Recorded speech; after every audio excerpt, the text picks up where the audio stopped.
Exactly, and I love her for that, man. And that's the thing, like, you gotta love freedom more than you love these jobs. You know, you got to, and if you don't, then what you in this for?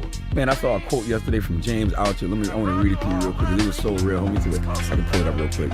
It was so real. It hit on exactly what you just said. Hold on. He said, if you can't walk away from a negotiation, then you aren't negotiating. You're just working out the terms of your slavery. Exactly. And that's real. Word. And sometimes we are a slave to a job because we need the money or because we're addicted to the attention of it. Like, who am I without this job? Right. Y'all know people like that. Absolutely. You know, they have no identity outside of being the person that gets recognized. You know what I mean?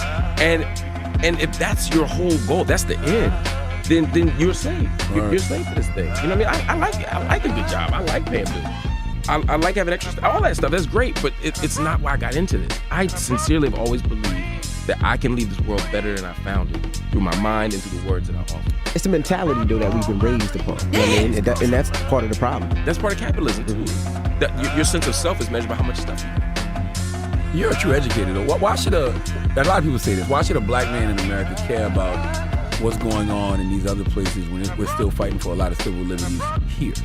Because it's not an either-or claim. I got that, too, in the last couple of years. Why are you over in Palestine all the time? It makes sense. I understand why people would say that. Do something for black people. If black people are so effed up here, why fight somebody else's fight? Right, and I guess, one, I think we can walk and chew gum at the same time, right? Like, I can fight for black people here and struggle abroad.